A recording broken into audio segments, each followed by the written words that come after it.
All right, here we go with a different rhythm every single bar. So, yeah, really follow those strum directions. I think it's going to help keep things feeling as smooth as possible. And here we go, 60 beats per minute. 1, 2, 3, 4.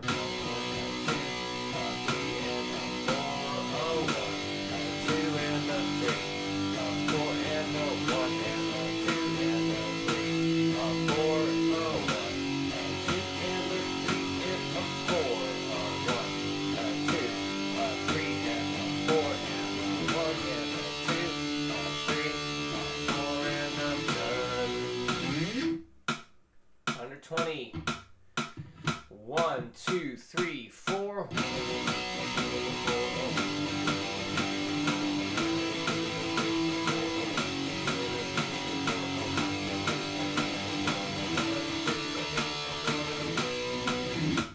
160. 1, 2, 1, 2, 3, 4.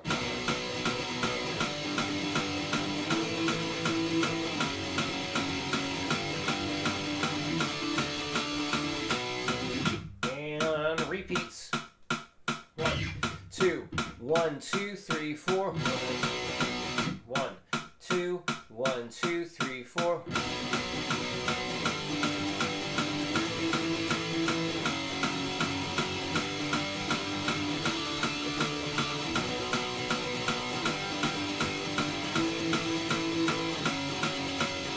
I played it wrong.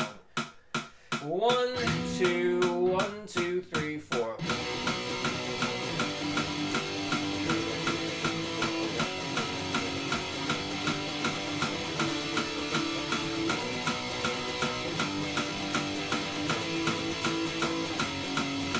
Damn, I might have to slow it down. Alright, one more try.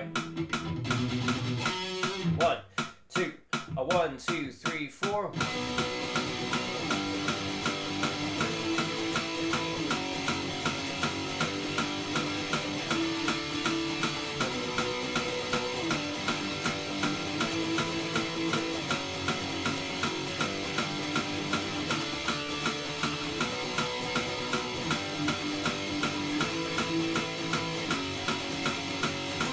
Oh my god. What? That was horrible. I started thinking about going up to that D5 and boy. Let's go down to 140 and try it there. 1, 2, 1, 2, 3, 4.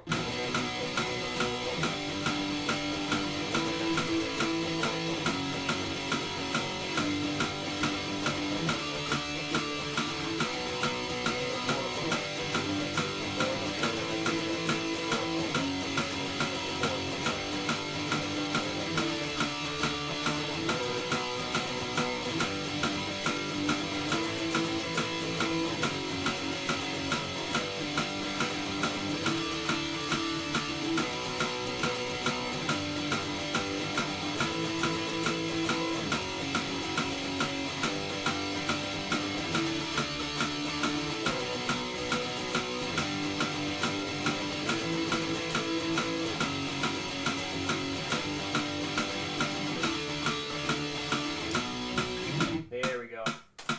Yeah, that's a tough one. All right, number 2, same rhythm. Got some different chords going on though. 60. 1, 2, 3, 4.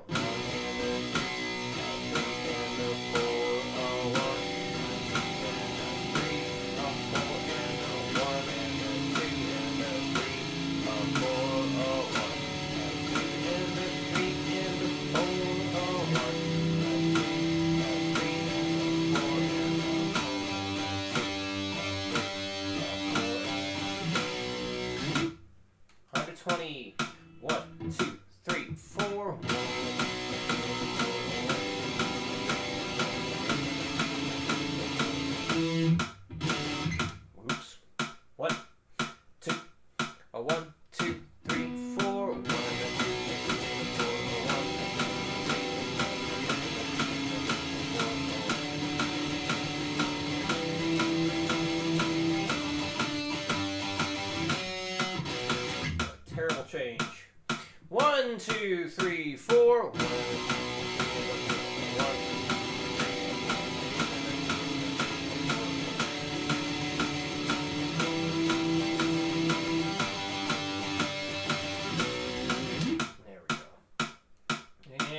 160.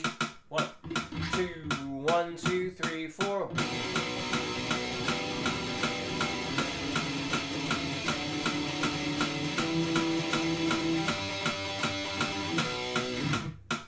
I'll try the repeats here.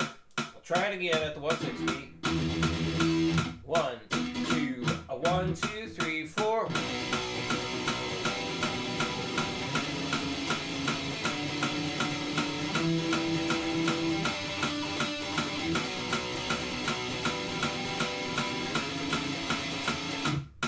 I questioned something in there. 1, 2, 1, 2, 3, 4. Alright,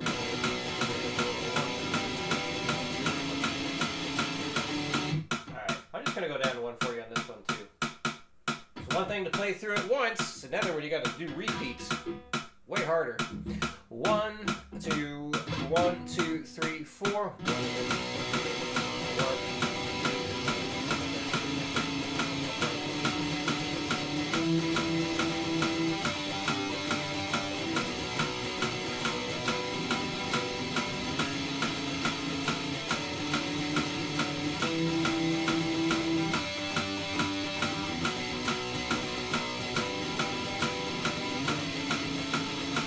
Too many strums. 1, 2, 1, 2, 3, 4. 1, 2, 3, 4.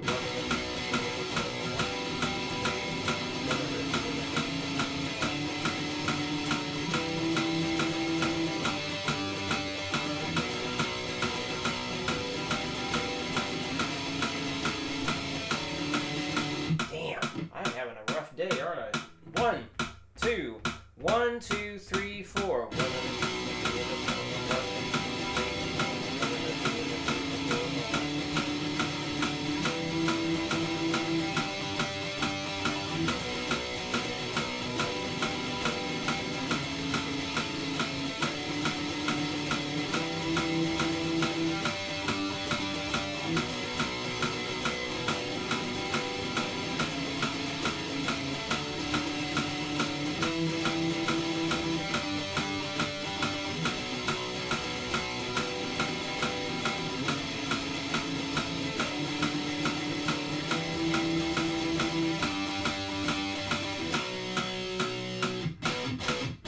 There. All right. Number 3. Best to play this with no distortion. Switch sounds here.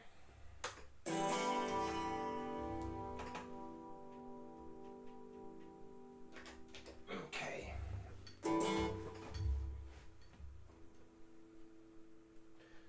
Move this a little bit.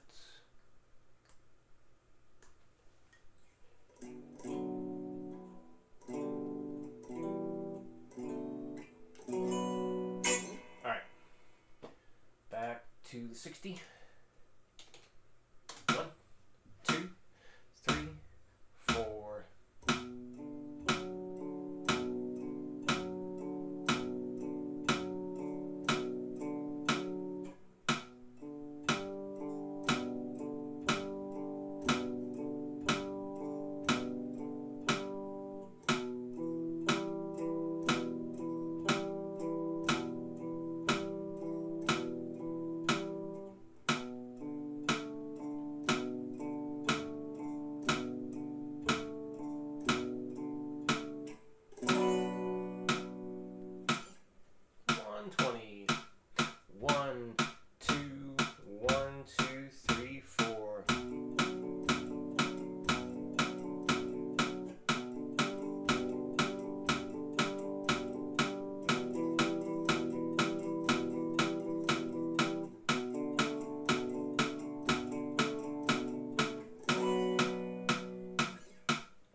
chord theory stuff.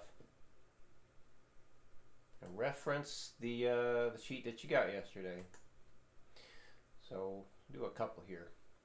So what we're gonna do, start with your basic, either open chord when possible, movable shapes and all that stuff when open chords can't be done. So we start in with, let's move this again. Actually, I can smooth this down. Starting with the C major chord number 1. So we're always going to be building on stuff, right? So I want you to, I know you know the C major chord, but we're going to keep doing stuff like this so you keep seeing these things again and again and again, and it'll be easier and faster to realize, what's different from one chord to the next. So we start with that. Then we want the 7th chord next. So remember, either you remember what the shape is, or you just got to remember that you find an octave of the root note within the chord shape, lower that down the appropriate distance. So in this case, we drop that C note down to the B, gives us the C major 7. So now, for the sus2, same thing applies, same idea is applied here, like with the triad chord. So you look for the interval that needs to be replaced, and we replace it with either the 2 or the 4, or maybe the flat 2 or the sharp 4, depending on what chord we're doing. So we got this.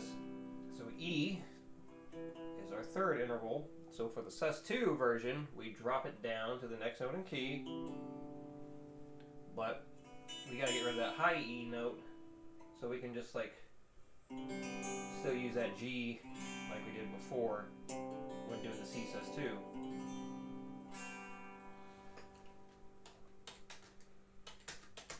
And that would give us the C major 7 suspended 2nd. Now, hang on.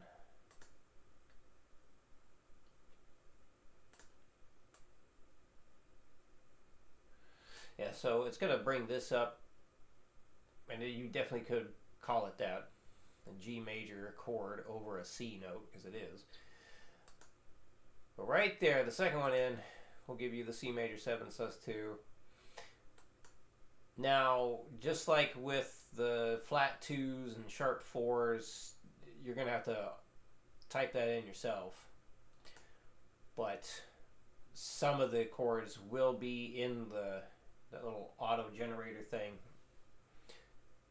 So basically, if you wanted to see all the other options, you just come over here to these dots and just see what they have there. Anyway, just wanted you to know about that. Alright, so from there, we go to back to that C major 7, and then we change the E note again, but this time we raise it up to the next note in key. So raise the E's to the F.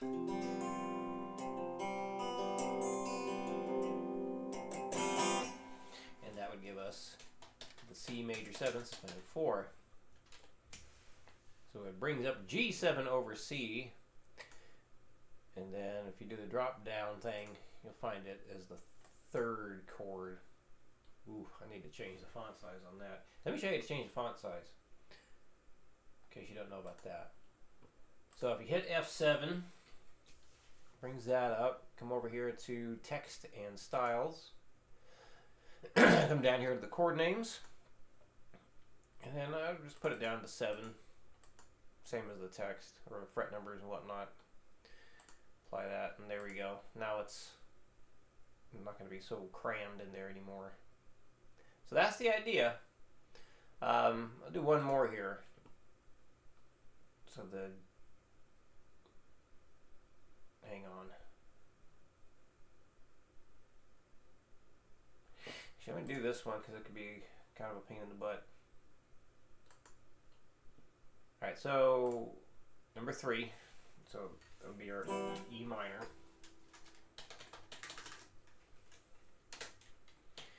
And then, yeah, we can just look for the octave of the root note that we can lower. So on that D string, we'll take the E, drop it down the whole step, to get the E minor 7. All right. So for this guy, we got the flat 2 involved, but trying to follow those steps, you know, we got to find the flat 3rd, which is the G note here. So if we were to we lowered it to the next note in key, it's F or G down to F. So we're definitely not going to be going way up here and holding that unless we do something silly like. But no. So just like we did with the suspended sec stuff before, we can still use all these strings. We just gotta put something on the G string to get rid of the G note.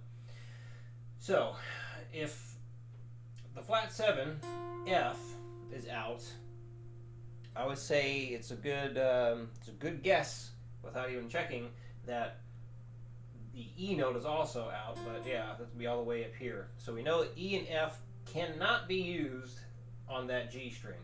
We got to use something else. So that leaves the D note, which is the flat 7, or the B note, which is the 5. So if we do the flat 7, the D, that would still be pretty high up there. So yeah, that's the flat 2nd, that's the root note, there's the flat 7. So that leaves us with the B note. So we would have that now. So everything else stays the same. Alright, so from here, we now are missing the F note. So we need an F. And I always like to go with what's the easiest place to put the F. Or for these kinds of things. I always go for the easy one. Now some people would probably try and do it like this. And you could, but I don't consider that the easiest. Now if you just like the way that sounds, well then yeah, you're going to have to do it like that. But from here, I'd say the easiest place to do it is right there on the D string. The F note's right in there. But doing that means we just lost the D note. We need that flat 7. So then we look for it somewhere else. And definitely not going to be doing it on the low E. We want to keep that as the bass. Up here on the high E string, that's way too far away anyway. Technically we could do it here. So we just took that B note and exchanged it for the D note there. And we still have a B note here and here.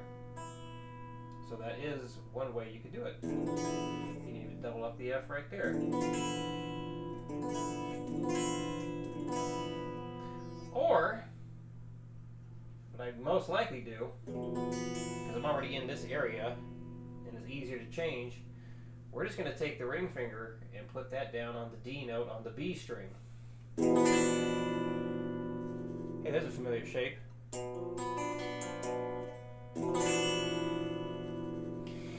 So when you take a B diminished chord and make E the bass note, add that in there, it becomes an E7 suspended flat 2nd.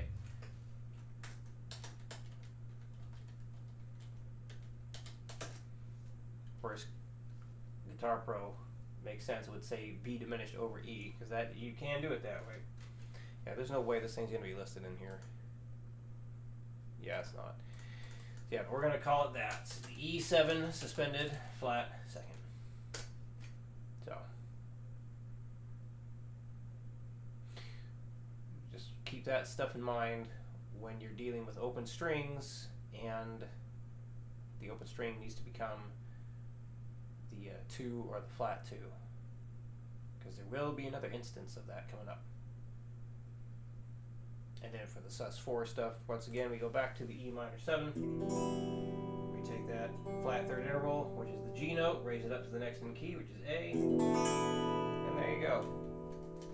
So, that's an easy one. And there we go, E7 sus4. Okay. So remember, go And just so you get the practice of doing it, hit F7 and change the text size or the font size for the chords, so this way they're not crammed in there.